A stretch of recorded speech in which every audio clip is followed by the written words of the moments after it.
Ang susunod na programa ay nagpapatuloy dahil sa ating mga partners and supporters ng Greg Durante Ministry.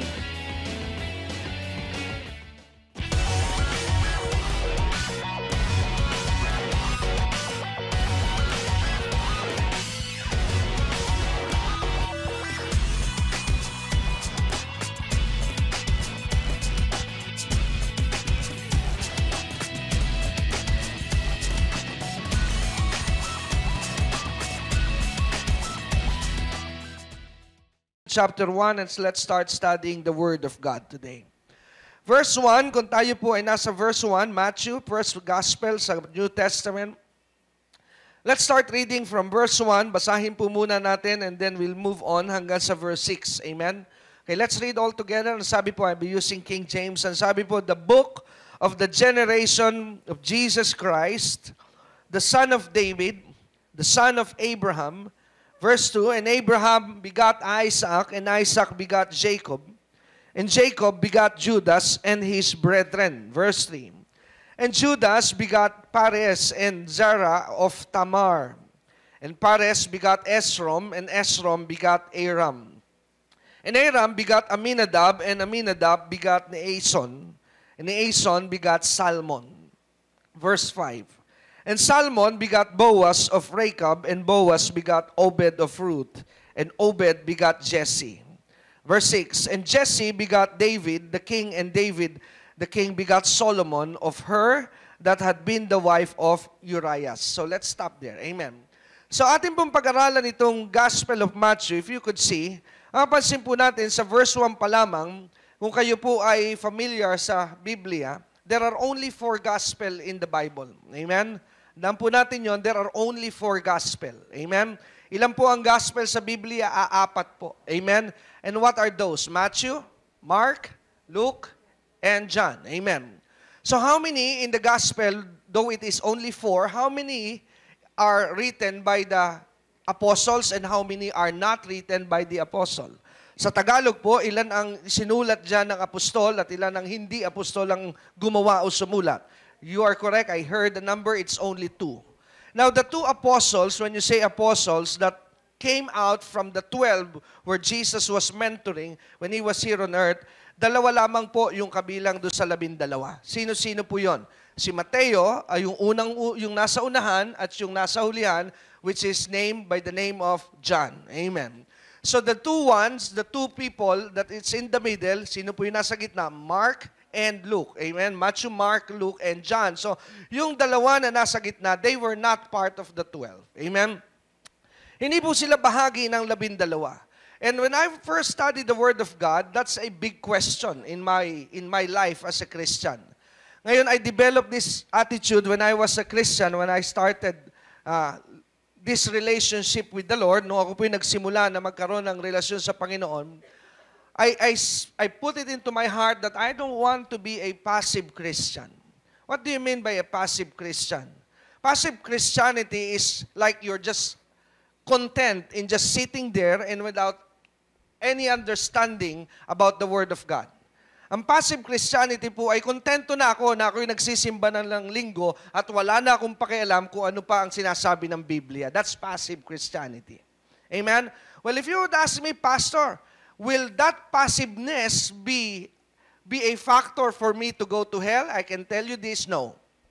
Even though if you are passive, you can still go to heaven, meet Jesus, and have fun with God. Amen. Pero ano po ang problema kung ikaw po ay passive? You will have a hard time in your life here on earth.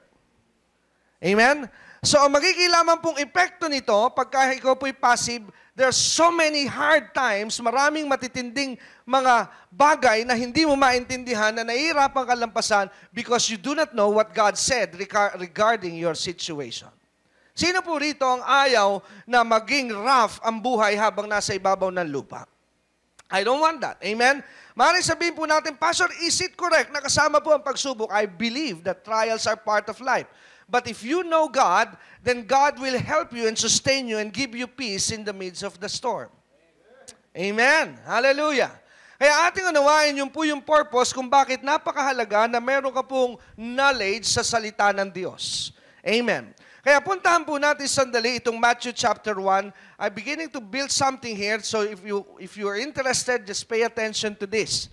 Dalawa po doon ang apostol, dalawa po hindi. Why is it? Bakit po ito'y naging ganun na setup? Because the gospel is building the integrity about the testimony about Jesus Christ. And in the court of law, if you're trying to prove something, gagamitin ko lamang po illustration, sa isa pong court of law, sa isa pong husgado, pag ang isa pong tao ay naaakusahan at kukuha ka po ng tinatawag na saksi, hindi po magiging matibay na saksi ang malapit mong kamag-anak, if you know that. Pag tinanong po ng judge, what is the relationship of the witness to the person that is being accused? Pag sinabing brother, medyo napapasandal na po ng magaan ng judge. Why? Because always there would be biases. Dahil you are blood-related and you are connected to the person that is being accused. Amen? Pero para po maging matibay at matatag ang isang kaso, pag nagpatotoo po at tinanong, what is your relationship dito po sa naakusahan? At pag sinabing hindi ko po siya talaga gaano kakilala, napadaan lamang po ako nung nangyari yon, but I came here dahil gusto ko pong sabihin ng katotohanan. Now, we have a case. Why? Dahil independent po yung saksi, so he might be corroborating to what is real and what is true. Amen. So the gospel basically is designed by God like that. Dahil kung lahat po ng apostol ay inilagay doon sa Matthew, Mark, Luke, and John, all of those came out from the 12, then even though it is a truth, but it will always enter into a controversy dahil of course, ang sasabihin po ng maraming tao, yung apat na sumulat niyan ay tao ni Jesus. But what makes the gospel credible now, bagamat yung po'y credible without the two, pero just for the human line of thinking, kaya po naging credible ang gospel because the two person in the person of Mark and Luke is not part of the 12. And Mark was just an ordinary man following Jesus. Luke was a doctor who was interested in Jesus.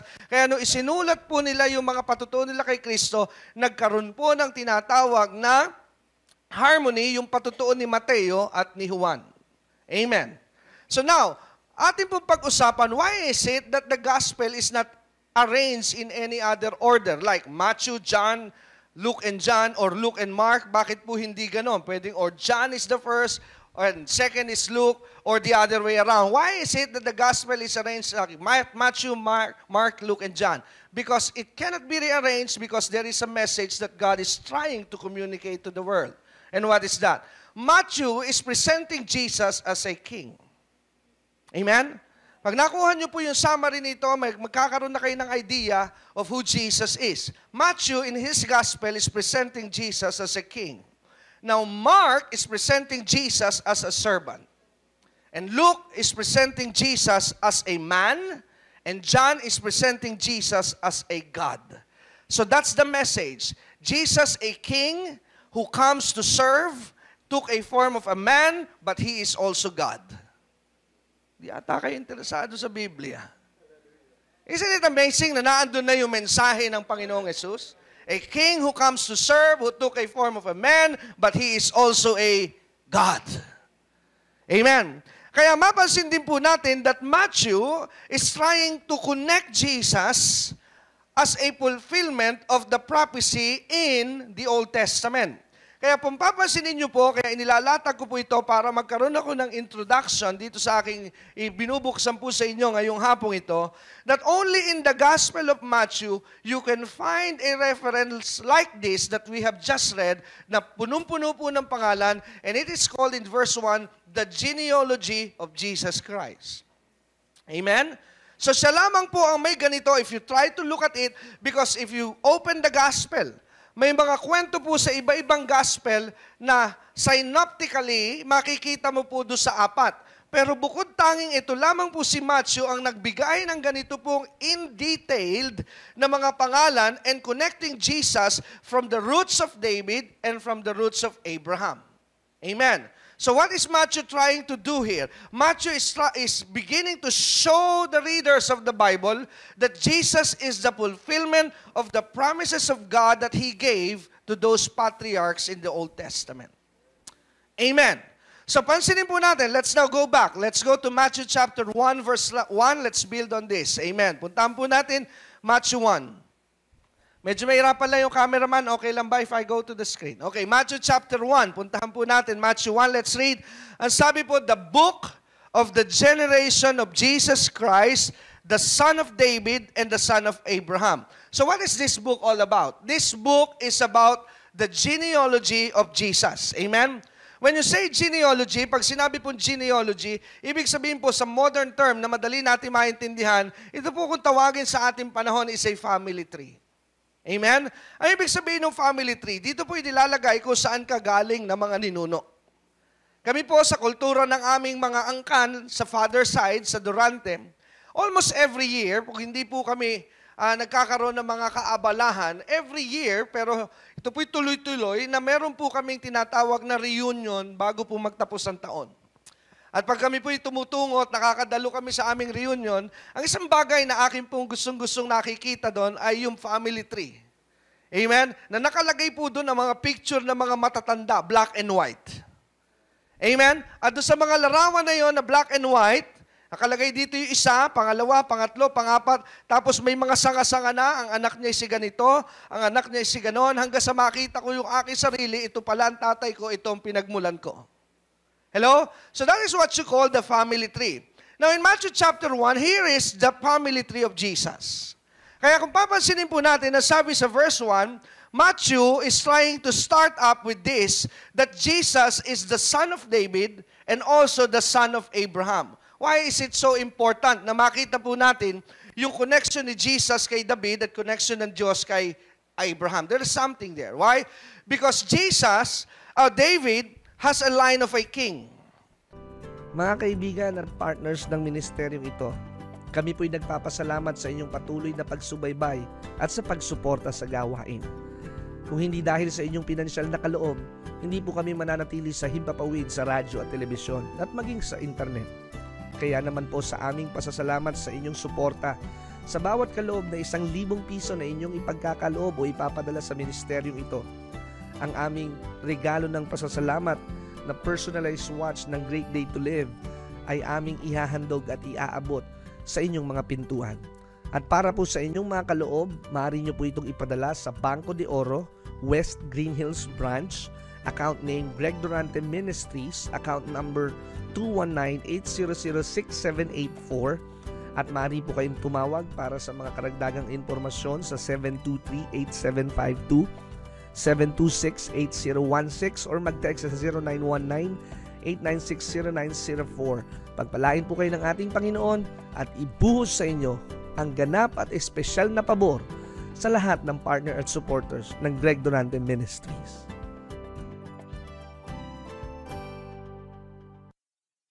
Meaning to say that the coming Messiah, one of the things that you will be noticing, he came out from the line of a king. Another thing ay yung pong line ni Abraham, because Abraham was the promise receiver from God. Siya po kasi yung nakatanggap ng pangako sa Panginoon way back in his lifetime na nagpuproblamang po that the God of Abraham is not a liar. He fulfill promises. Now, just hold your Bible in Matthew 1. I'll just give you a scripture in Abraham's time. Lagyan niyo po ng bookmark or anything na pwede pong madali niyo siyang balikan. Let me bring you to Genesis 12. Go to Genesis 12 verse 1. Let's go there. Genesis chapter 12 verse 1. Look at this. Let's read. Ang sabi po, now the Lord had said unto Abraham. Sino po nagsasalita? The Lord. Amen. But of course, it is not directly God saying this. It's God saying this to Abraham, but what I mean to say is, yung nagsulat po nito was Moses, just in case you do not know. Amen? So, sabi po sa verse 1, now the Lord had said unto Abraham, sino po nagsasalita? Si Abraham. This is the first time na narinig po ni Abraham ang tinig ng Diyos. Amen? Remember, during those times, Genesis 11, pababa, wala pa pong lahi na pinipili ang Diyos. Everybody is the same. Amen? Pero pagdating po sa Genesis 12, now God picked and raised coming from Abraham. Why? What's the purpose? Because now God is about to show something supernatural here na iba po ang buhay pag sinasamahan ka na ng Diyos. Now go down verse 2. Ang sabi po ng Diyos, this is the promise na binigay ng Diyos, and I will make you a great nation. I will bless you, I will make thy name great, and then thou shalt be a blessing. Ginawa po ng Diyos yan kay Abraham. Verse 3, and I will bless them that bless you, and curse him that curseth you. But watch this, amen. Pansinin niyo po ito, I'll just point it out. Pansinin niyo po itong bandang huli ng verse 3 na ito ng Genesis 12. Ang sabi po ng Diyos, and in you, Abraham, ang sabi po rito, shall all, amen, what's the word? Ang sabi po ay, all families, not families in His time, but God said, all the families of the earth be blessed in your life. Now, think about this. Paano po mangyayari ito na lahat ng pamilya sa buong daigdig ay mapapagpala kay Abraham? How can that happen? Think about that. Nung panahon na si Abraham ay kausap ng Diyos, there are only few people living in the earth. At hindi pa po alam ni Abraham na there is such people at the other side of the earth. Pero God is saying a promise in advance that the time will come, Abraham, that all families of the earth will be blessed through your life. How? Paano po ito tinupad ng Diyos? Do you know how? Because Abraham's line was picked by God to be the line of Jesus. So it is because Jesus' line will be coming from Abraham, and everybody that will receive Jesus coming from Abraham will be blessed. Amen? Nasusundan niyo po ba ang Biblia? Amen? Pasensya na po. Ano po? I come here as a teacher. Amen? And a teacher always want to show you the big picture. Amen? So, pansinin po natin. Ano po? So, the families of the earth will be blessed through your life, Abraham. Now, balik na po tayo sa Matthew 1. Let's go back there. Matthew 1. So, pinakita po rito that Jesus is connected and related to the promise that God has given to David and Abraham. Now, skip ko na po yung verse 2. Amen? Dahil kung titingnan nyo po ito, kung kayo po yung nagbabasa ng Biblia, I'm sure, amen, I'm sure na nung binabasa nyo po Matthew 1, if you would just be honest enough, nung nakita nyo pong puro pangalan, hindi nyo na tinuloy. Amen. Bakit? Dahil karamihan ng mga Bible people o studier, ang hinahanap pag nagbuklat ng Biblia para may maguhitan ay yung mga salitang, the Lord will bless you. The Lord will make you rich. And I'm sure you did not see any words here that say, I will bless you. Amen? Kaya ako po'y nakatitiyak na nung nakita nyo ito nung una, nasulyapan pa lang, puro pangalan, walang pangako, lipat. Wala akong mapapala rito. Amen? Amen? But there is something here. Now go to verse 5. Go to verse 5. Matthew 1. Amen.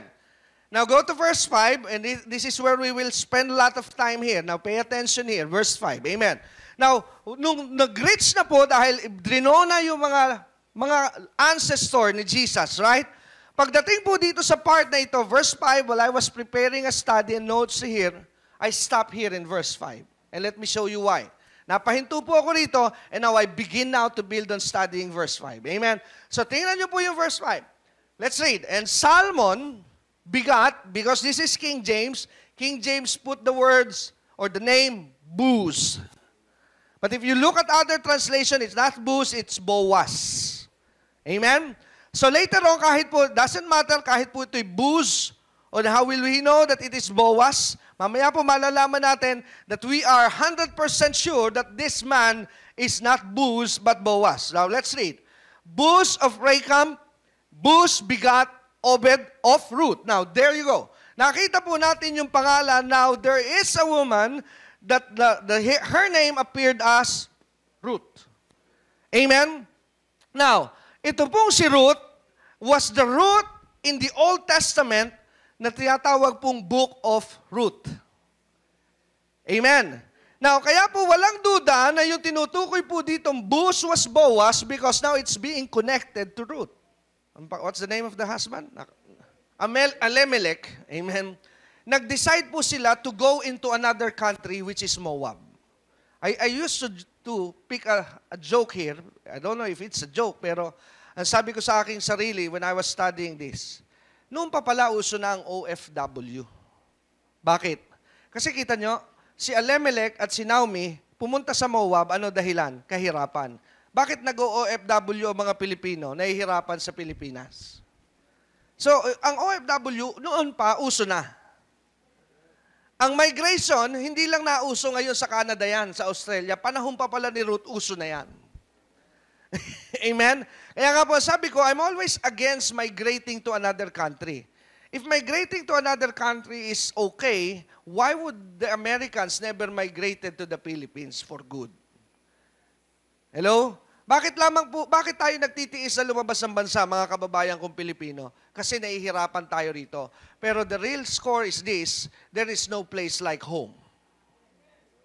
Kung maganda talaga lamang at may maganda opportunity sa Pilipinas, we will never leave Philippines. Why? There's no place like home. No matter how you do good in other countries, you will always remain a foreigner there. Hello? Amen? Amen. Now, let's go back to the story para di po tayo ma-sidetrack. Ang nangyari po sa mag-asawang si Naomi at si Elimelech, napakaganda, pero kabaliktaran. Dahil namatay po si Elimelech. Kaya ang nangyari po, maaga pong nabiyuda ang babaeng sino? Si Naomi.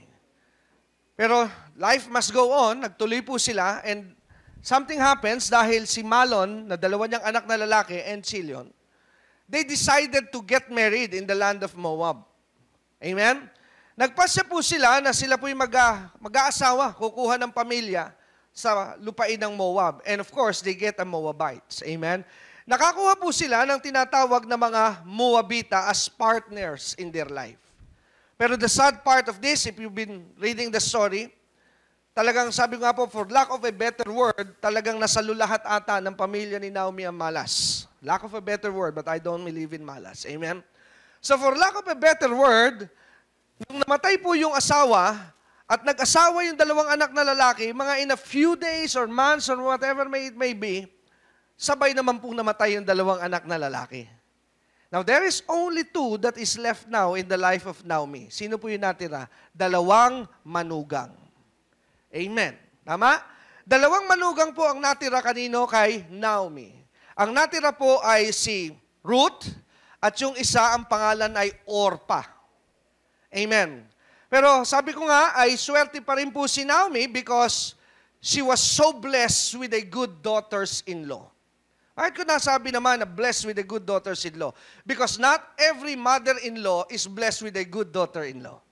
And that's the truth. Hello? Are we meeting minds here? Amen?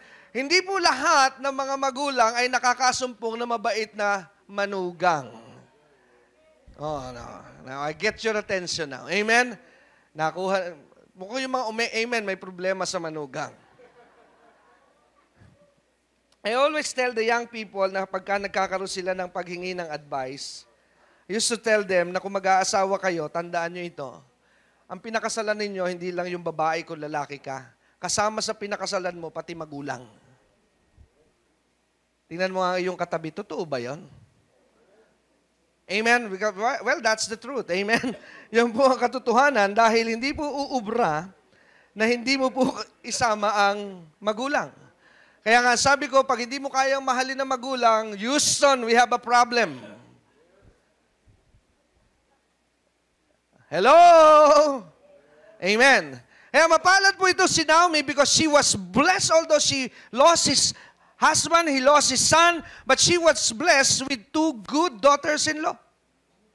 Amen? Paano mo nasabi, Pastor, na mabubuti itong babae? Well, the rest of the story will tell us why.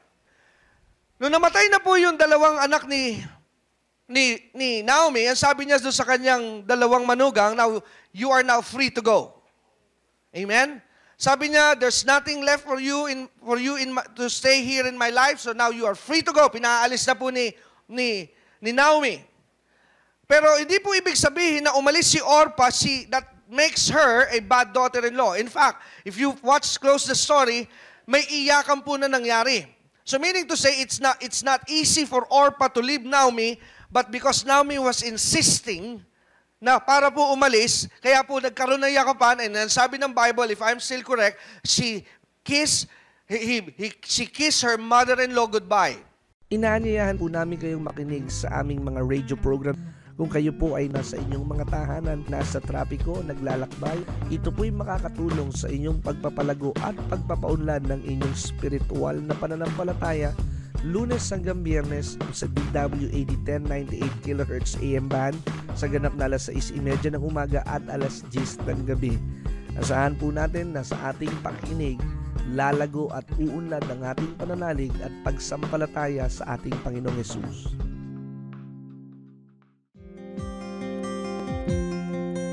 Marami pong salamat sa inyong patuloy na pagkakaloob at pagsuporta sa mga misyon na inaabot ng ministeryong ito.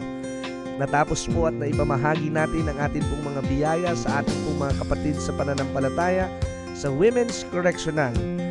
At sa lansangan po ng Binyan, Laguna, tayo po ay nakapamigay ng free hamburger. Kaya tuloy-tuloy lamang po sa inyong paghahandog ng kaloob. At tandaan po natin, ang maligayang nagbibigay ay pagpapalain ng ating Panginoon. Suportahan ang gawain ito at maranasan ang pagpapala at biyaya na laging kakaiba sa pangkaraniwan.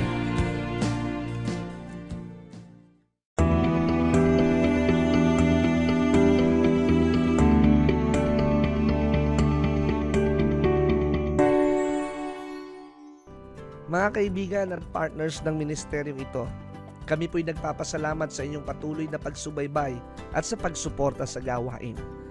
Kung hindi dahil sa inyong pinansyal na kaloob, hindi po kami mananatili sa himpapawid sa radyo at telebisyon at maging sa internet.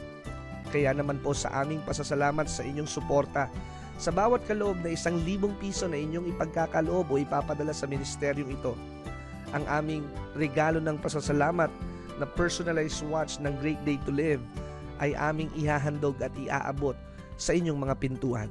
At para po sa inyong mga kaloob, maaari nyo po itong ipadala sa Banco de Oro, West Green Hills Branch, account name Greg Durante Ministries, account number 219-800-6784, at maaari po kayong tumawag para sa mga karagdagang informasyon sa 723-8752, 726-8016 or mag-text sa 0919-896-0904.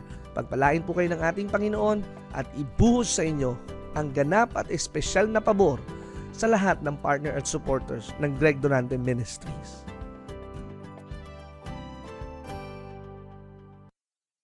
Maaari kayong sumulat sa P.O. Box 4135, Manila, Philippines. Tumawag sa ating telepono o mag-text.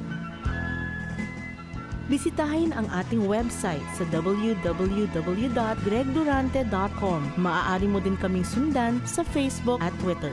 Malugod naming inaanyayahan ang lahat na makadalo tuwing araw ng Biyernes sa aming revival at tuwing Linggo upang sumamba sa Panginoon.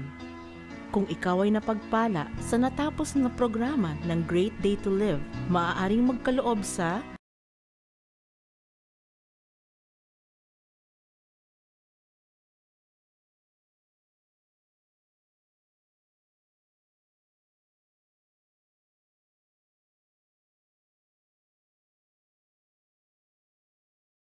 Amen?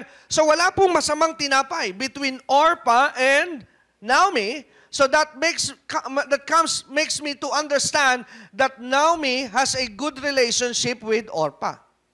Pero pagdating po kay Ruth, ito po ang kayamanan ni Naomi. Why? Dahil ang sabi ni Naomi, binigyan po niya ng mga dahilan para umalis na yung 2 daughters-in-law niya dahil parang ayaw umalis. Sabi niya, matanda na ako, hindi na ako magkakaanak. To cut the long story short, then you are now free to leave. So umalis po si Orpah, pero when she came to Ruth, what did Ruth say? Remember, she is a Moabite. Amen? Ruth is a Moabite and Naomi is a Jew. Amen? So during those time, this is the generation na ang popular lang po sa Diyos na buhay, ang may kilala lang sa Diyos na buhay ay walang iba kundi ang mga Hudyo. The rest of the races in those generation do not worship, do not serve the God of Abraham, Isaac, and Jacob. Amen. Now, ang sabi po ni Naomi kay Ruth, now Ruth, you as well, you can go. But what did Ruth say? A Moabite. Ang sabi ni Ruth sa kanyang mother-in-law, sabi niya, Mother, where you go, I'll go. Amen? Where you dwell, I dwell. Your people will be my people. Well, when I was reading that doesn't excites me. Amen. Okay lamang po yun. You go, I go. Where you dwell, I dwell. Your people will be my people. But when I came to reading to the point, no sinabi po ni Naomi, and your God will be my God. You know what? Something supernaturally happened to Ruth, a Moabite. You know right there, she became child of God. Amen? Siya po ay naging anak ng Diyos. Bakit po? Because now, she believes in the God of Abraham. And Romans chapter 4 explains this thing clearly. Ang sabi ni Pablo sa Romans chapter 4, start reading verse 1, ang sabi ni Pablo sa Romans 4, how did Abraham became saved in the Old Testament? Paano daw naligtas si Abraham sa lumang tipan? Now, ang sabi po doon, there you go, you see it on the screen, but hindi ko na po papasadahan verse by verse, I'm just browsing to the thought. Amen? So, sabi po sa verse 1, ang sabi po ni Abraham, ang sabi ni Paul, he get the issue about Abraham, that Abraham, if he was saved because of his works, ang sabi ni Paul sa mga taga-Roma, he has something to boast. Kung siya ay naligtas dahil sa kanyang ginawa, meron siyang ipagyayabang sa harapan ng Diyos. But ang sabi ni Paul, but Abraham was not saved because of works, Abraham was saved because of faith. Amen? So meaning to say, in the Old Testament of system of saving, people that believe in the God of Israel is saved. Let me give you another supporting verse or supporting incident. Do you know the story in the book of Joshua? Nung pinasok po ng 4 spies ang Jericho wall, and there is a woman there by the name of Rahab who happens to be a prostitute. At nung panahong yon ay nalaman ni Rahab ang plano ng mga Hudyo, they will conquer their land. At nung nalaman niya po ito, tinago niya yung 4 na tiktik dahil hinahanap ng kanilang mga sundalo, tinago niya at sabi niya, tatago ko kayo pero on one condition. Alam namin na masisira ito, papapasok ng mga Hudyo, pero sabi niya, dahil ibinigay na ito sa inyo ng inyong Diyos. So we believe in your God. Ano po ang sabi nung mga tiktik, ano sabi ni Rahab, pero isama nyo kami na huwag kaming madamay. Ano po ang sabi ng mga tiktik kay Rahab, okay, kung magpapatuloy tayo sa ganito, ilabas mo lamang yung red scarlet thread sa iyong bintuan, hindi kayo madadamay. You know why God protected Rahab even though she was a prostitute? Because she accepted the living God. So, here's the thing. God doesn't mind about your past. Wala pong pakialam ang Diyos sa inyo nagdaan. Once you believe in Him, He can cleanse you, He can clean you, and He can make you white as snow. Your sins are already forgiven. Amen? Now, balik po tayo rito. Now, meron pong isinet na batas ang Diyos pagdating po sa mga Moabita. You know, God hates the Moabites. Do you know that? Puntahan po natin sandali. I'll just give you a quick scriptures here just for your information. Make this quick. Go to Deuteronomy 23 verse 3. God said in Deuteronomy 23 verse 3, and sabi po, let's read from this. And sabi po, an Ammonite or a Moabite. Ano raw po ang sabi ng Lord? They shall not enter. Did you see the name Moabite there? And sabi po, they shall not enter into the congregation of the Lord. Amen? Even to their 10th generation, they shall not enter into the congregation of the Lord forever. So meaning to say, God doesn't want a Moabite. Amen? Amen. So, tingnan po muna natin just to add up with your information, who were these Moabites? Bigyan ko na lang po kayo ng reference just to buy me some time here. Genesis 19, verse 36 and 37, just in case you want to know where these Moabites started. They were daughters of Lot. Amen? So sila po ay mga anak na babae ni Lot. Amen? So nangyari po kasi, just a quick story here. Lot came out from Sodom and Gomorrah. God said to Lot, do not look back. Habang sinisira ko po ang Sodom. Pero medyo pasaway po yung asawa, lumingon. Now ano po nangyari? Lot became a byudo. Amen? Naging pong byudo si Lot dahil nawala siya ng asawa. But there's something left with Lot. Kung si Naomi was left with 2 daughters-in-law, son, nung namatay yung lalaki, kay Lot naman ang natira 2 babae. Pero one day, sabi po doon sa pag-uusap ng 2 magkapatid, paano tutuloy ang lahi ng ating tatay na si Lot, patay na si nanay. So how will his line continue? So ang ginawa po nung 2 magkapatid kay Lot, sa salitang kanto, pinilahan nila yung tatay. Amen? So sinipingan nila yung tatay, at isa po doon, nagbunga po yung kanilang pagsiping sa kanilang magulang, and it was produced, at sabi po rito, the firstborn bear a son, yung panganay na babae, nagkaanak sa kanyang tatay. Sino po yung anak? Anong pinangalan? Moab. Now, there you go, the Moabites. Amen? Now, do you know the history now? Amen? Ayaw po ng Diyos ng mga tinatawag na Moabita. Now, let's go back now to Matthew chapter 1. Now, let's go there. I'm almost half. Amen? Tapo tayo sa Matthew 1. Now, my point of interest why I make a study of this is this. If Jesus, pakinggan nyo na po, don't lose me now here. Kung si Jesus ay galing sa linya ni Boaz, just pick up Boaz because we are here. Kung siya galing dito, ano po nangyari? Si Ruth po kasi, bigyan ko lang palang konting storya, paano ba napapasok si Boaz? When Ruth was in the land of Moab, nagtatrabaho po siya para mabuhay silang magbiyanan. Bumalik na sila sa Bethlehem, Judah. Nagtatrabaho siya ngayon doon, namamasukan siya. Hindi niya akalain na yung may-ari ng lupain ay kamag-anak pala ng kanyang mother-in-law, and his name was Boaz, a very rich man. Now, there is a culture in Israel na iniutos ng Diyos sa Old Testament that a Jew can redeem a servant. Pwedeng tubusin, pwede pong bilihin sa paraan ng pagtutubusan at bilihan, kahit ibang lahi, para po, ang tawag dito sa ating panahon ay parang ma-naturalized citizen. Amen. Nakuha po natin. So, ngayon, Boaz was a type of Jesus.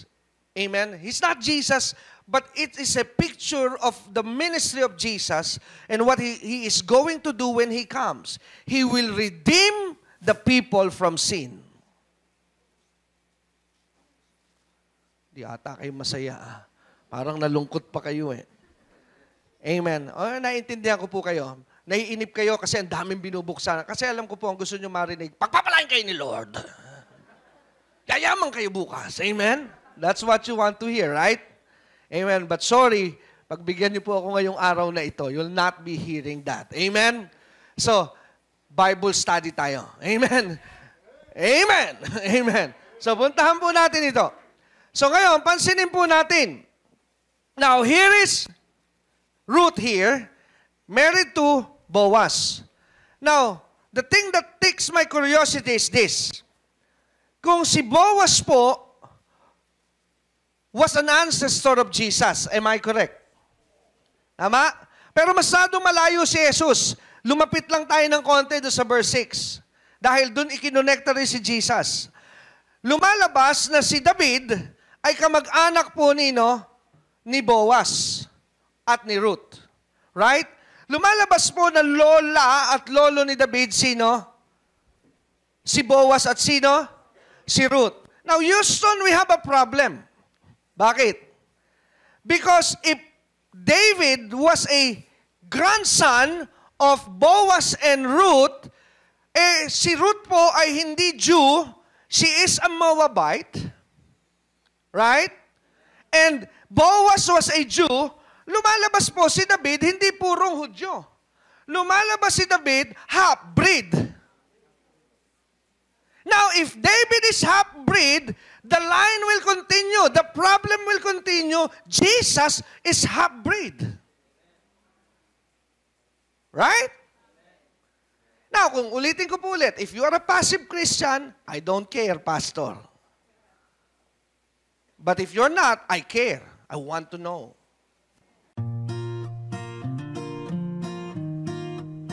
May mga na-miss ka bang broadcast ni Pastor Greg? Huwag malungkot, maaari mo na itong balikan sa pamamagitan ng pag-log on sa www.greggorante.com. Doon sa ating website, i-click lamang ang mga video preachings na nais mong mapakinggan, English o Tagalog o anumang mga title na nais mong panoorin at 24 hours, 7 days a week, mapapakinggan at mapapanood mo si Pastor Greg.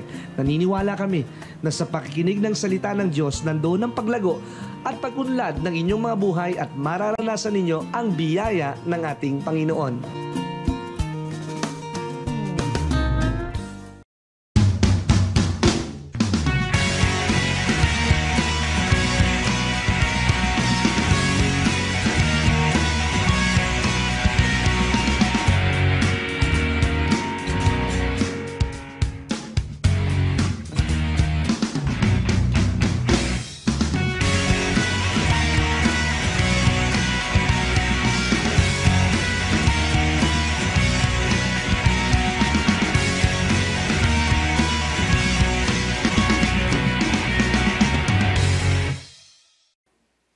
Hello? Tama? Amen? Kung ikaw po'y passive, pakialam ko. Lumalabas po na si Ruth o si David, hindi puro Hudyo. I am a lover of dog, pero itong mga panahong ito, I gave up that passion. I start taking care of dog. Ang una ko po inalagaan ay pitbull. It's a showtime. Pero nung ako po nagkaroon ng mga anak, napag-aralan ko na hindi maganda sa bata, so binigay ko sa kaibigan.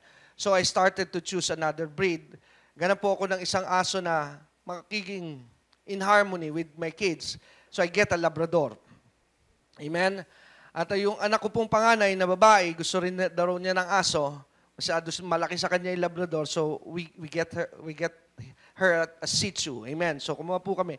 Ano sa aso, if you are a dog breeder, meron po yung papel. Pag wala pong papel, ang tawag doon, hindi pure. Amen. So, meron akong kamag-anak na tumawag sa akin. Ang sabi sa akin, Kuya, mahilig ka pala sa aso. Meron akong aso rito, baka gusto mo. Sabi ko, hindi ko na kaya, dalawa na ito. Ano bang aso yan? Ang sabi niya, Shih Tzu. Ang sabi ko, minumura mo ba ako? Ano ulit? Shih Tzu. Ang sabi niya sa akin, sabi ko, bakit Shih Tzu? Kalahating Shih Tzu, kasalahating poodle. Di ang tawag dyan, Shih Tzu. Hello? Amen. Now, are you getting me? Amen. Now, ang tawag po dun ay mixed breed. So, lumalabas po si Jesus ganon din eh. If you're trying to look at it from this angle. Amen? Nakukuha niyo po ito. So bakit po napakahalaga? Why am I so hard on this? Because later on, by the Spirit of God, you'll know how important this is. Amen? So remember, dito po nagbago, in verse 5, dito nagbago lahat nung pumasok si Ruth. Right? Dahil sa lamang po dyan, ang bukod tanging hindi pure-blooded Jew, coming into a picture, and now birthing the line from David all the way to Jesus, so may problema na yung linya. Tama po ba? Amen. May problema na yung linya. Kasi ito pong si Ruth ay hindi po siya Hudyo. Amen? Parang may problema. Now, hindi ko po ito masagot nung una and I prayed to the Lord, God, show this thing to me, please. Amen? Bakit po? Dahil kung hindi ko makukuha ang sagot, ako lang may alam. Ano po? So, ngayon po, nagkaroon ako ng interest and I get into this research about DNA dahil it's only in our time. This is fascinating. Before, I used to think that science is against the Bible. But no, science confirms the Bible. Amen? So, pansinin niyo po ito. Ang DNA testing, naalala ko tuloy ang aking pong kapatid, hindi naman siguro ito chismis dahil bilo-broadcast din naman niya. Amen? Dahil ang napangasawa po ng kapatid ko ay half Australian. Pero hindi niya alam, hindi niya kilala kung sino yung kanyang tatay from birth. Amen? So nakita po nila yung kanyang tatay, supernaturally, miraculously, to cut the long story short, nakita niya yung kanyang ama. Pero siyempre, hindi ka agad siya in-acknowledge. And the father from Australia said, do a DNA testing first bago ako maniwala. Okay, ito po yung thing. Alam niyo po ba yung process of DNA testing? Doon ko po napag-aralan ngayon ito. Nang DNA testing, kinukuha yung dugo lamang na lalaki, minamatch po yon sa bata. Now, what is interesting is this. Only the blood of the father can be found in the blood of the child. Do you know that? May narinig ba kayo, pa-DNA mo, nanay ang humahamon. Pag nanay po ang humamon, 100% the blood of the mother will never be found in the blood of the child. Hello? So paano po ang DNA testing? Dugo lamang ni lalaki, dugo ng babae. Now, I talked to a doctor. Meron akong isang kaibigan na tinuturuan ko ng Bible study. When I share these things, he said to me, Pastor, you know, you're right. Sabi niya, alam mo ba ang reproductive ng tao? The egg cell, the sperm cell. Now, when the eggs open up, the sperm will come in. The sperm is the blood, and that becomes life. And then I said to him, wow, I need that in my research. Because in Leviticus 17, ang sabi ng Diyos, life is in the blood. Life is produced in the blood. Amen? Why is this so important? Kasi ang dugo lamang po ng tatay ang nananalaytay sa dugo ng bata. Now, it is clear na ang nanay, sorry sa mga babae, hulmahan lang kayo. But you're not giving life. Amen. Amen. You're not giving life. It is only the blood. Kaya doon ko ngayon napag-aralan, bakit ang mga lalaki, nung araw, tuwan-tuwa pag ang anak ay lalaki. Pag babae nalulungkot, naku, bayad utang. Amen? Akala ko yun lamang ang istorya nun. But there's more. Because if your child is a male, the blood of you will continue. But if it is a woman, the blood of you will stop on her. Amen? Kaya doon ko po napatunayan, God's now is beginning to explain to me, David is a pure Jew. Why? Because the father is a pure Jew. The blood of Ruth doesn't mingle with the blood of David. Hello? Now, watch this. It will get you excited, believe me. It has a connection also with Jesus and Mary. That's where I'm going to now. Amen? Kaya hindi pwede i-claim ni Mary that she has a blood on Jesus. Kaya nga, ang sabi ng Diyos kay Mary, Mary, the baby that is in your womb, you have no part of it. Because God designed it from the very beginning. Amen? That it is the man's blood that can only produce life, not the woman's blood. Hello? So, ito po ngayon ang thing. The thing in the womb of Mary, what is his name? Jesus. Who puts the blood in the womb? God. Ano sabi ng anghel? It's not yours, it's God. So here's the thing. Jesus is God coming to the flesh. Hello? Later sa Matthew chapter 1, oh boy, I'm getting excited. Ang sabi ni Jesus, ng angel kay Jesus, Mary, his name will be called what? Emmanuel. What is that name? Means, the God of Abraham, Isaac, and Jacob is now with us. At doon ko po ngayon naintindihan, why did Jesus stop the storm? Why did Jesus can walk on the water? Because He's God. Here is now God coming to earth, coming to man. Hello? Kaya wala pong dugo si Maria kay Jesus. He's a pure-blooded God. Kaya sabi ko po sa inyo, there is something in the story of Ruth that prepares the coming of the Messiah. Now, this is the second part. The question now goes to this. Bakit kailangan bumaba ang Diyos to die for us? Why? Amen? Alam ko po, generic sa atin pong lahat yung sagot para tubusin tayo sa kasalanan. Everybody knows that. But what is the exact reason why did God Himself come to man? Amen? Alam niyo po kung bakit? Go to Genesis 2. Go to Genesis 2 now. I'll drop a few scriptures in your heart. Pray to the Lord that you will keep it and understand it. Amen? Go to Genesis 2. Let's start in verse 16. And the Lord God commanded the man. Sino po nagsasalita? Sino po? The Lord, God Himself. Amen? What did He say? Ang sabi niya, every tree of the garden, thou mayest freely eat. Lahat daw po ng ng puno, lahat ng naroroon, pwedeng kainin. Sino kausap niya dyan? Si Adan lang. Eve was not yet there. Amen? Now go to verse 17. Let's go down. Ang sabi po rito, let's go there. Verse 17. But of the tree, of the knowledge of good and evil, thou shalt not eat of it. Right? For in the day that thou eatest thereof, thou shalt surely die. Okay. FYI, pang social. Amen. For your information. Saan unang lumabas ang batas? Some Christians believe the first law was given in the time of Moses. No, the first law receiver was Adam. Ang natapos na palatuntunan ay nagpapatuloy dahil sa inyong mga pinansyal na kaloob na ibinibigay sa Greg Durante Ministries. Para po sa pagpapatuloy ng programang ito, kailangan po namin ang inyong panalangin at pinansyal na suporta. Sa bawat kaloob ng inyong ipapadala, anuman ang halaga, bibigyan po namin kayo ng anointing oil bilang pasasalamat sa inyong pagtulong at pagsuporta sa Greg Durante Ministries.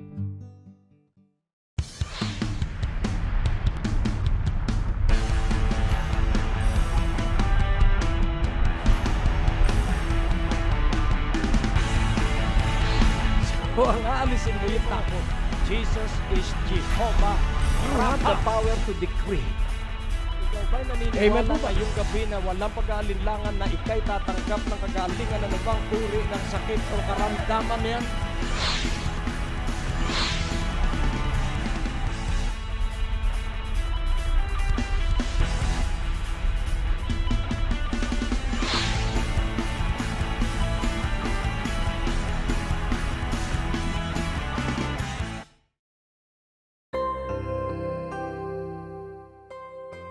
Ang palatuntunan ito ay kasangkapat gamit ng Diyos upang dalhin ang langit sa tao at ang tao ay dalhin sa langit.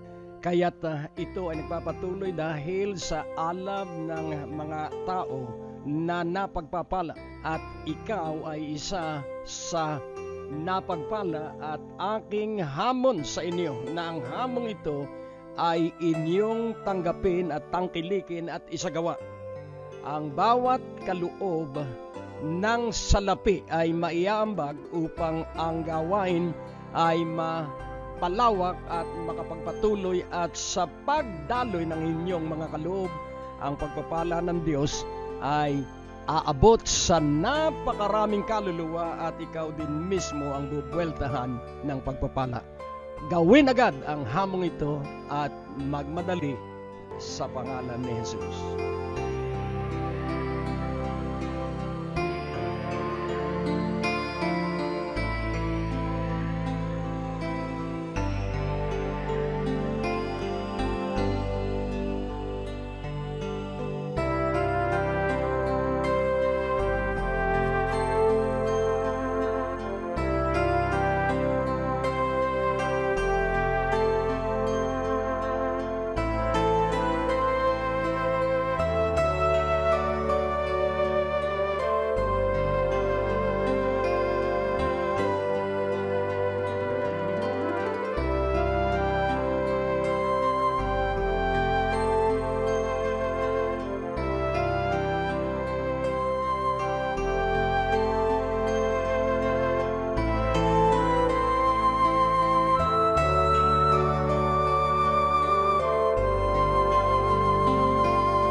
Maraming salamat sa inyong pagsubaybay sa palatuntunang ito. At kung kayo po'y nahamon at napagpala na maging kabahagi sa paghati ng mabuting balita, maaari niyo pong ipadala ang inyong mga kaloob sa Banco de Oro, account name Greg Durante Ministries, account number 219-800-6784. At bilang pasasalamat sa inyong kaloob na ipapadalang 1,000 piso, kayo ay aming bibigyan ng personalized watch na Great Day to Live. At para po sa mga deposit slip, maaari niyo pong ipadala sa pamamagitan ng fax or email at sa mga impormasyon na nakikita niyo po sa ating mga screen. Salamat po. God bless you and God bless you more and more. Maaari kayong sumulat sa P.O. Box 4135, Manila, Philippines. tumawag sa ating telepono o mag-text. Bisitahin ang ating website sa www.gregdurante.com. Maaari mo din kaming sundan sa Facebook at Twitter. Malugod naming inaanyayahan ang lahat na makadalo tuwing araw ng Biyernes sa aming revival at tuwing Linggo upang sumamba sa Panginoon. Kung ikaw ay napagpala sa natapos na programa ng Great Day to Live, maaaring magkaloob sa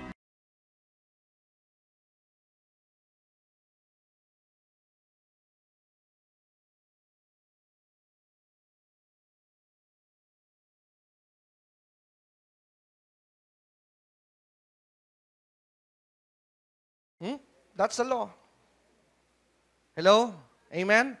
So, sino po ang unang tumanggap ng batas? Not Moses. Amen? Si Adan. Now, what is the product of disobeying God? The result is death. Right? Amen? Ano po ang magiging resulta pag dinisobey mo ang utos ng Diyos? Kamatayan. Alam niyo po ba na ang prinsipyo ng Diyos ay ganito? Pag sinabi ng Diyos, hindi po pwedeng bawiin, hindi pwedeng baliin. When He said, it will always come to pass. Amen. I'll give you another scripture, Psalms 89:34. Let's go there quickly, just one. There's a lot, but I'll just use this. This is so powerful. Watch this. By covenant, sabi ng Diyos, will I not break. Ano sabi ng Diyos? Pag siya'y nagbigay ng tipan, ng salita, hindi daw niya ito sisirain. Nor alter the thing that is gone out of my lips. So meaning to say, if God said He will bless you, all you need to do is believe. He will do it. Amen? Why? Dahil hindi po siya sumisira saan? Sa kanyang pangako at salita. Well, that's a good side, blessing you. But when He said you'll die, He really meant that. Amen? Amen? Totoo po yun. Pag sinabi niya mamamatay ka talaga pag hindi mo ginawa. Right? Amen? So gaya po na nangyari sa Genesis 2, sabi ng Diyos sa kay Adan, pag sumira ka rito, mamamatay ka. Amen? So ano po ang naging epekto sa Genesis 3? I will not go there, but I bet you know this. Nung nagkasala po si Adan, ano po ang naging resulta? Death. Not physical, but spiritual, meaning separation from God. Humans are spirit, and we cannot exist without God because we are dependent with the maker of the spirit. Hello? Amen. So namatay po ngayon sino? Si Adan. Now, that is what we call death. Spiritual death. Amen.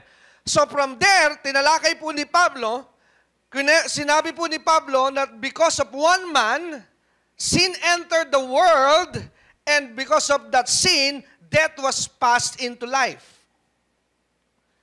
Amen? And there is also a thing called the law of Genesis, that every life has the capability to produce after its own kind. Ano po yun? Ang lahat ng may buhay ay may kapangyarihang gumawa ng katulad niya. Dogs will produce dogs. Cats will produce cats. Do you see cats producing dog? Amen? Amen? Wala, ano po. That's the law of Genesis. Life will always produce its own kind. So if man is life, and he produced his own kind, and man in the person of Adam was a sinner, when he produced a man after him, it is also a sinner. Hello? Kaya nobody is exempted. Hindi po pwede mag-claim ang kahit sinong tao na wala siyang kasalanan if you came from man, because the blood of Adam runs in every body, in every human form. Kaya nga po si Jesus ay bukod tangi because the blood doesn't come from Adam, the blood comes from God. Hello? Amen. Now watch this now. Dahil sinabi ng Diyos sa Genesis 2, yung ganito, man will die because now it became a word, it became a promise, it became a covenant. Tama po ba? At hindi po makakaalis ang tao sa sumpa na yon na ibinigay mismo ng Diyos sa kanya sa Genesis 2. There is no way that man can get out of it. Amen? So kaya kahit yung ating kasalanan, let's say lying, let's say whatever sin that you are doing right now, that's not really the cause of your separation with God. The thing that separates you from God is the sin of Adam that runs to your blood. Hello? Hindi po dahil nagsisinungaling ka. I'm not saying that it's okay to sin. Don't get me wrong. Amen? Pero hindi po ang naging kasalanan mo ay pagsisinungaling, pangungupit. That's not the thing that separates you. It's because of Adam's sin running through your blood. Amen? Kaya nga po, no good works can redeem you from sin dahil kahit ano pong iyong gawin, the blood still runs in you. Amen? Kaya ating unawain at ating pong pansinin. Dahil sinabi ng Diyos, wala pong makakaalis. But there is only one way. There's only one way, friends. Now go to Hebrews 9, and I'm coming to a close. I have 2 more, and then we're done. Puntahan po natin ang Hebrews 9. Samahan niyo po ako sa Hebrews 9. Ang sabi po rito, Paul explained this thing very clear to me in Hebrews 9. Go to verse 15. Ang sabi po rito sa verse 15, watch this now. For this cause, now He, who is the He? Jesus. Ano raw po si Jesus? What is His mission? A mediator of the new covenant. The old is the Old Testament. Amen? That by means of death, ang sabi po ron, paano raw po ang kailangang daanin niya? Kamatayan. Why? The question still remains, why death? For the redemption of the transgression that were under the first covenant. So may reference na ibinibigay, saan po galing yung transgression sa nagmula? Sa lumang tipan. Amen? They which are called might receive, kaya kailangan siya mamatay para raw po ma-receive yung pangako, eternal inheritance, which we all know, eternal life. Go down, verse 16. Now, watch this. This is now the thing. For where a testament, saan galing yung testament? Sa lumang tipan. Ano na-produce ng testament na yon? Referring to Genesis 2, death. Ano raw po ang paraan? Sabi, for where a testament is, watch this, there must also of necessity be the death of testator. Nagbigay ang Diyos ng utos, so that is a covenant and it's binding. Have you ever noticed? Sabi nga po, what is happening in the world is true in the Spirit. Alam niyo po ba, hindi na po ako gagamit na iba, I'll use myself. Meron ako halimbawang utang. I have a lot of debt. DEBT, credit card, personal loan, amen? Whatever debt you might call, nautang ko lahat. And it's billions. Amen? Now, bago po mangyari yung utangan na yon, di po ba I sign a contract that's now legal and binding. Amen? Na obligasyon ko, let's say si Pastor Edward ng bangko, siya nagpapautang, nagpirmahan kami, legally binding, may utang ako sa kanya. Right? Now, do you know na at the middle of this transaction, nasa akin na yung pera, namatay ako. Alam niyo ba na yung utang ko hindi pwede singili sa asawa ko? Are you aware of that law? Amen? Why? Because a contract is only valid if both of the parties are alive. Hello? In fact, God said, Paul also said one thing. This is the last. 2 Corinthians. Go to 2 Corinthians now. Oh, Lord. 1 Corinthians 7:39. He said it this way. 7:39, 1 Corinthians. Natututo po ba kayo? Amen. Praise God. 1 Corinthians 7:39. Watch this. He uses the wife and husband and wife relationship. Ang sabi, the wife, it's an example of a contract. Amen? Now, she is bound by the law as long, there's a term. Amen? Amen? There's a term. Alam niyo po kung ba't interesado ako sa hearing lagi sa TV? Ano yung nangyayari sa mga batas? Similar po sa batas ng Biblia yan eh. Hello? Amen? So watch this. Ang babae daw hangga't buhay, ang lalaki, bounded siya by the law that she is married to the husband. Amen? But what happened if the husband died? Ang sabi po rito. Now, ano mangyayari sa babae? Now, she is at liberty now to marry another one. Tama? Tapos na kahit pa yun ay may kontrata, kahit may marriage contract, but when one party is dead, then you are free. Right? Now, ito na, i-reconcile na po natin. God said to Adam, a contract was served to Adam. Adam, when you disobey, I'll put death on you. Wow, that's powerful. Now, that contract cannot die because God and the seed, and Adam's line continued. The blood, because life is in the blood. That's the principle. The blood of Adam is considered by God as life because spirits don't die. Hello? Amen? Amen? Spirits continue to live. We don't die. Amen? So, until now, amen, until the time, not now, I'm not referring to this day, until the time before Jesus came, Adam was still alive, in the spirit now, but in the flesh is dead. Amen? But in the spirit, the contract with Adam is still running. Tuloy-tuloy yun. Right? Nakukuha niyo po ito? Now, pagdating po ngayon dito, sabi ng Hebrews, para matigil yung sinabi ng Diyos, my God, prepare for this. Para matigil na yung sinabi ng Diyos na kamatayan, God Himself chooses to come down from heaven to earth to die. Bakit niya piniling mamatay? Para mahinto yung kontrata, at para makapagbigay siya ng bagong kontrata, at para makapagbigay siya ng buhay, dahil hanggat siya'y buhay, hindi hihinto yung kontrata ng kamatayan. So that's why God chose to die. And what about, why is it so important? Kasi dalawa lamang po ang option para mahinto yung kontrata. It could be God will kill all humans, and that's the end. Pero ipinakikita lamang po dito that humans are so precious to God that instead of humans be killed, God Himself choose to die instead of you. Come on, people of God. Hello. Amen. Imbis na tayo po ang patayin, siya na lamang po ang pumunta sa krus so that curse will be stopped. And that is what I call the true love of God for us. Yan po ang dahilan kung bakit patuloy tayo naglilingkod sa Diyos. He loves us so much.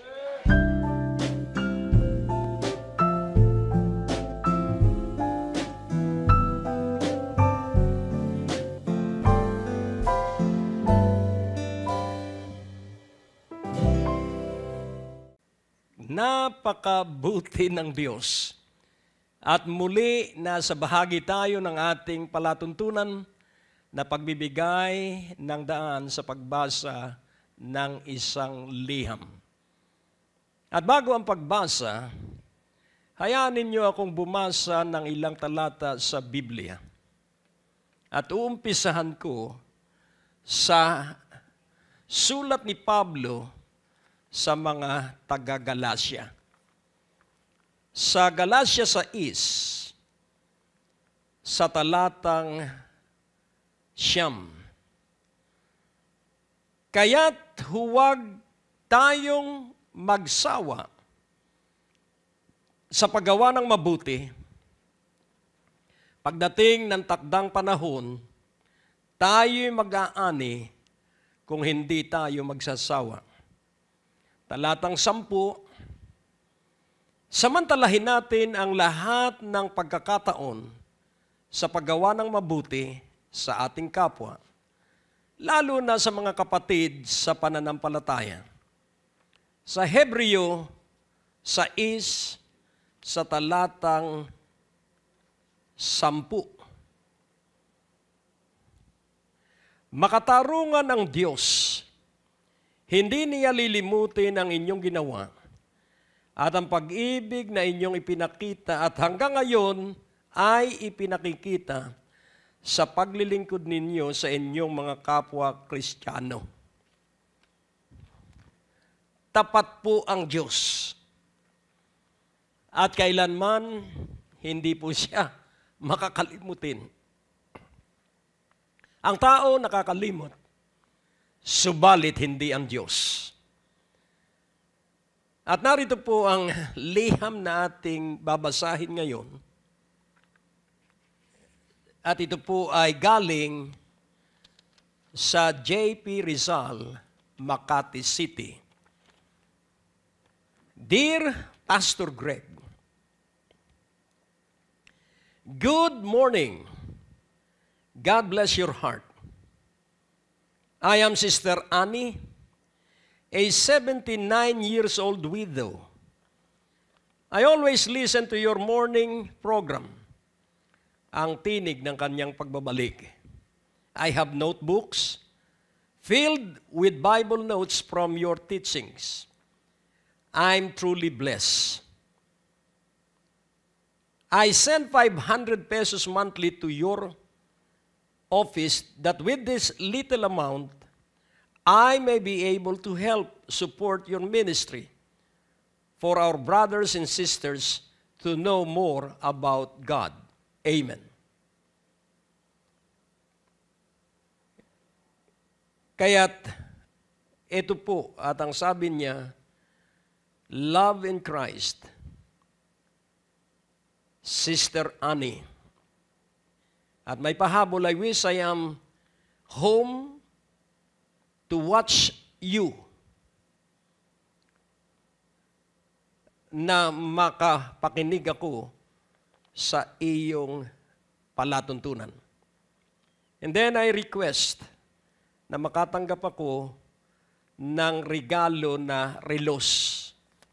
Makaaasa ka po, Sister Annie, ng JP Rizal, Makati City, na ikaw po ay padadala namin ng regalo na relos. At muli, unawain nating mabuti. Marami pong dahilan para po purihin natin ang Diyos. Napakarami po ng dahilan para purihin natin ang Diyos. At sa pagpapasalamat, mararanasan natin ang katapatan ng Diyos. Tayo po ay manalangin.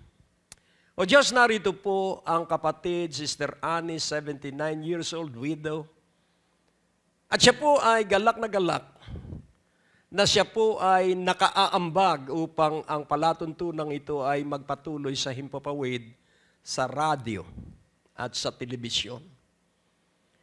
Kaya hinihiling ko po ang iyong husay ng alaala. Huwag mo pong kalilimutan ang kaniyang mga ginawa sa pagtayo at pakikiambag sa bahagi ng pinansyal na pananagutan ng gawain ito. Alalahanin mo siya sa bawat araw at anuman ang kanyang kalagayan. Puspusin mo siya ng iyong makapangyarihang biyaya at pagpapalat kapayapaan. At siya po ay isa lamang sa milyon-milyon na sumusubaybay sa gawain ito. Abutin mo rin po sila.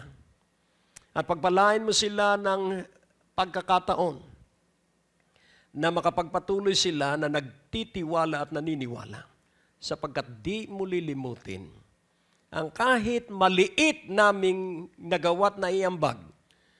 Maghari ka at maluwalhati ang banal at dakila mong pangalan sa buhay ng bawat isa sa makapangyarihang pangalan ni Jesus. At ang lahat ay nagsabi ng Amen.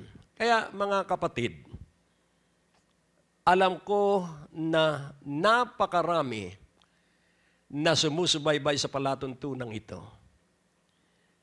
At kung ikaw lamang ay makapaghahatid ng liham, makapagpapadala ng liham, then ito po ay magiging isang buhay na palatandaan na kayo ay isa sa maraming napagpapala.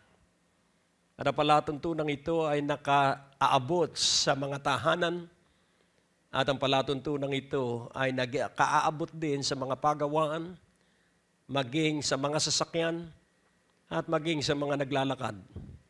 Kaya't sama-sama, magsitibay po tayo sa pagtataguyod ng gawain ito ng Panginoon. At ang buong Pilipinas ay maabot ng mabuting balita. Sapagkat ang gawain pong ito ay umaabot sa lahat ng panig ng Pilipinas. Mapagpala kayo sa inyong pagpapasya na maging partner ng ministeryong ito. Katulad po ni Sister Annie na 79 years old. Siya po ay tuloy-tuloy sa pagtatapat. At sa Diyos po ang lahat ng papurit kaluwalhatian sa makapangyarihang pangalan ni Jesus. At sa sandaling ito, hinahamon ko kayo. Magpadala kayo ng liham ng patutuo kung paano kayo pinagpapala ng Diyos sa pamamagitan ng palatuntunan sa radyo at telebisyon. At unawain po natin na ako rin po ay lumalakas ang pananampalataya sapagkat dito po sa kalagayang ito Ang kita ko lang po ay ang mga crew, ang mga cameraman, ang mga technician, at ang 3 camera. Yan lamang po ang nakikita ko. Subalit ako po'y naniniwala na ito'y pumapasok sa mga bahay. Ito'y pumapasok sa mga cellphone. At ito'y pumapasok sa iba't ibang panig ng buong kapuluan. Sa lahat po ng major cities, ako po'y naniniwala na marami po ang pinagpapala ng Diyos. Kaya't, halika na at magpahatid ka ng iyong sulat at liham sa ating text line, sa ating email address, sa ating Facebook, Twitter account at sa ating website address at sa postal address. Inaasahan ko at aantayin ko ang inyong liham at bibigyan ko ng daan sa palatuntunan ito, sa bahaging ito ng palatuntunan. Mapagpala po kayo ng Diyos at tayo ay babalik na sa mensahe. God bless. Amen. And every truth hangs on that truth. Kung ibinigay niya ang kanyang buhay, why would He not give the blessing to you? Why would He not give healing to you? Amen. He made a great sacrifice on the cross, friends. He chose to die. He chose the form of humanity. Kaya kailangan po ang katawan because God cannot die in His spirit form. So He come down so that the contract would be legal. Hallelujah. Kaya sa akin pong buhay, I have a video na madalas po na nasa akin pong phone, na nasa aking computer. At pag ito po ay tinitingnan ko, it helps me meditate. When I was down, when I was experiencing something wrong in my life, I always get a time to look at this video. And it helps me to meditate how much my God loves me. Amen? At nung maunawaan ko ito, when Jesus was on the cross, it was not just the man who was on the cross. It was the God who created heaven and earth who chose to die instead of you. Kaya sabi ng iba, hindi naman dapat, pwede naman ako na lang ay pinako. Who tells you that? Kahit tayo sabay-sabay maipako, hindi po mangyayari na makakaalis tayo sa sumpa. Dahil kulang, 2-3 tao maipako kulang. Amen? Para po matapos yung sumpa, lahat ng tao kailangan mamatay. Pero hindi po yung ginawa ng Diyos. Mas pinili niyang siyang mamatay para sa iyo at para sa akin. And that's what I call love. Hello? Amen? Kaya nung makita ko po ang katotohanan ito, now my view has changed. When I see Jesus on the cross, I'm not just seeing the man Jesus being crucified. I am seeing the God who created me. The God who created me. The God who owns heaven and earth. Come down here on earth. And He chose to die as a replacement so that the curse would be removed.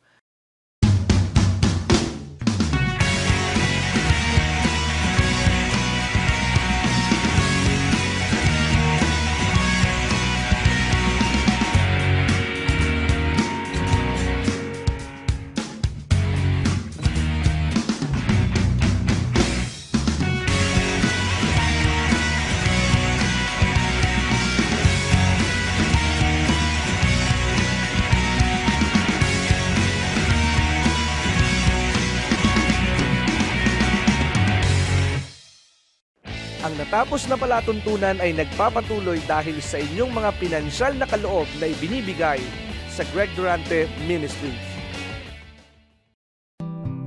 Para po sa pagpapatuloy ng programang ito, kailangan po namin ang inyong panalangin at pinansyal na suporta. Sa bawat kaloob ng inyong ipapadala, anuman ang halaga, bibigyan po namin kayo ng anointing oil bilang pasasalamat sa inyong pagtulong at pagsuporta sa Greg Durante Ministries.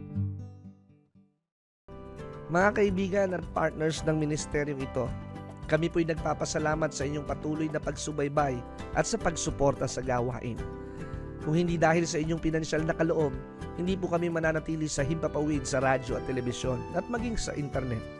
Kaya naman po sa aming pasasalamat sa inyong suporta, sa bawat kaloob na 1,000 piso na inyong ipagkakaloob o ipapadala sa ministeryong ito, ang aming regalo ng pasasalamat na personalized watch ng Great Day to Live ay aming ihahandog at iaabot sa inyong mga pintuan. At para po sa inyong mga kaloob, maaari nyo po itong ipadala sa Banco de Oro, West Green Hills Branch, account name Greg Durante Ministries, account number 219-800-6784, at maaari po kayong tumawag para sa mga karagdagang informasyon sa 723-8752, 726-8016 or mag-text sa 0919-896-0904. Pagpalain po kayo ng ating Panginoon at ibuhos sa inyo ang ganap at espesyal na pabor sa lahat ng partner at supporters ng Greg Durante Ministries. Maaari kayong sumulat sa P.O. Box 4135, Manila, Philippines. Tumawag sa ating telepono o mag-text. Bisitahin ang ating website sa www.gregdurante.com. Maaari mo din kaming sundan sa Facebook at Twitter. Malugod naming inaanyayahan ang lahat na makadalo tuwing araw ng Biyernes sa aming revival at tuwing Linggo upang sumamba sa Panginoon. Kung ikaw ay napagpala sa natapos na programa ng Great Day to Live, maaaring magkaloob sa